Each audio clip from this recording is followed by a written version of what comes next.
Podcasts are hot right now. How do I know? Well, you're listening to one right now, aren't you? But you might be wondering, how on earth do I get my voice out there and start my own podcast? It all seems so intimidating. Between hosting and platforms and monetization, it can get real complicated real quick. Well, I'm going to let you in on a little secret. We started this podcast over 2 years ago, not knowing clue one on how to do it. So how do we do it? We did it with Anchor. Anchor is the free podcast app with creation tools that allow you to record and edit your podcast right from your phone or computer. And Anchor will distribute your podcast for you, so it can be heard on all the platforms like Spotify, Apple Podcasts, and many more. And everybody likes money, right? Well, you can make money from your podcast with no minimum listenership.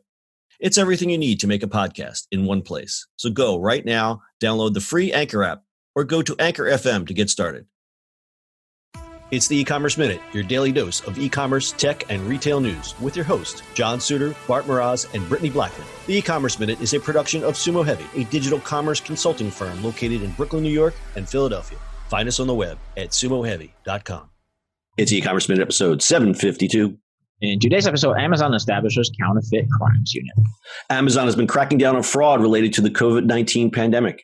Hundreds of sellers have engaged in price gouging or have sold, among other things, fake N95 masks on Amazon during the outbreak. Amazon is taking the necessary steps to combat this issue.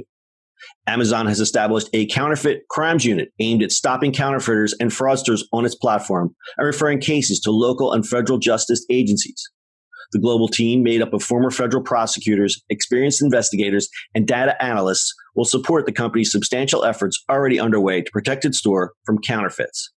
Amazon's goal is to prevent a counterfeit item from ever being listed in its store.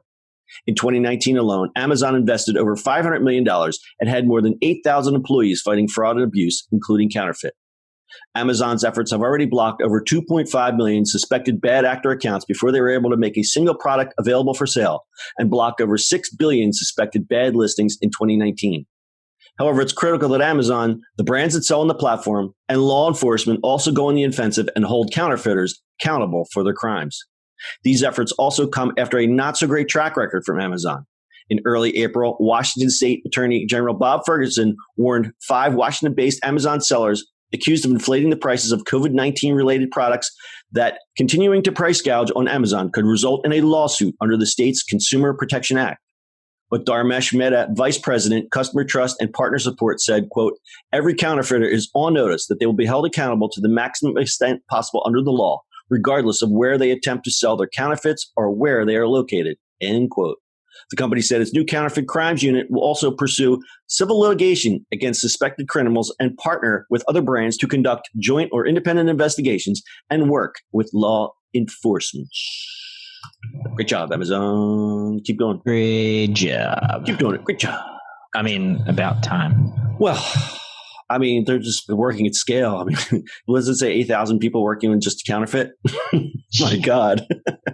Well, I mean, if you think of it, I mean, Amazon is not just a store, but it's a full marketplace, right? So you can sell your stuff and whatever else you're doing. So, I mean, the hack is buying stuff from Alibaba and selling it at Amazon. I mean, how many things you saw while this was happening happened, you know? Yeah. And I said it before, it's buying on Amazon is increasingly becoming a crapshoot, you know, where it's like, I'm the sucker. I see the little bike part on Instagram and I'm like, oh, I think I'll order this thing. And then it takes 6 months to get here.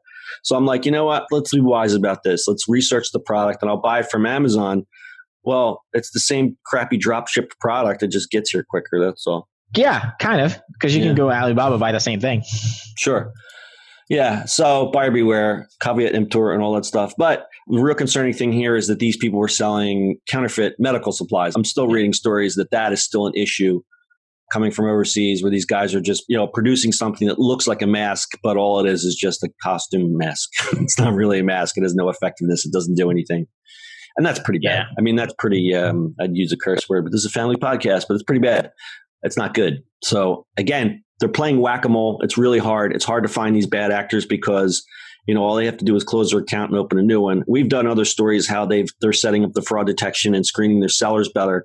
But when you're working at scale, this giant, enormous scale, biggest e-commerce platform in the world, or second next to Alibaba, it's difficult. It's a difficult job. I'd hate to be the guy in charge of that because he probably stays up late at night thinking about this stuff. Does he? Yeah, well, we would hope. We would hope. But, we've talked about the counterfeit problem. We're not talking about just faulty or just misleading goods, counterfeit products. I mean, we did a story years ago. I remember we did the Birkenstock story. Do they sell Birkenstocks anymore? I know that they took them off Amazon for a while because Birkenstock was like, yo, all these Birkenstocks are fake.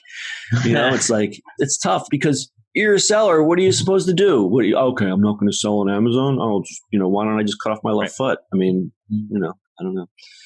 Cut off my left foot. It's a tough deal. Cut off my left, see, and then you can only wear one Birkenstock. See what I did there? Okay. Fair enough. All right. We'll do a little stat time. Just got one stat today. It's hard to oversee all of Amazon's third-party sellers. In the second quarter of 2019, they made up how much? 54%. That's more than half of all sales. So you see that Amazon has a gargantuan task in front of them, but they've set up their new counterfeit crimes unit. I hope they have snazzy uniforms and badges and really snappy hats and, snappy hats and little cars with sirens on the top. Be really cool. Anything else, Bart? No. That's your e-commerce minute for today. We'll see you on internet tomorrow. That's it for today's show. If you like the show, do us a favor and subscribe or leave us a review on iTunes.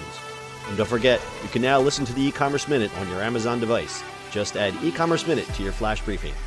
And finally, if you have a comment or suggestion or just want to say hi, find us on social media at SUMO Heavy.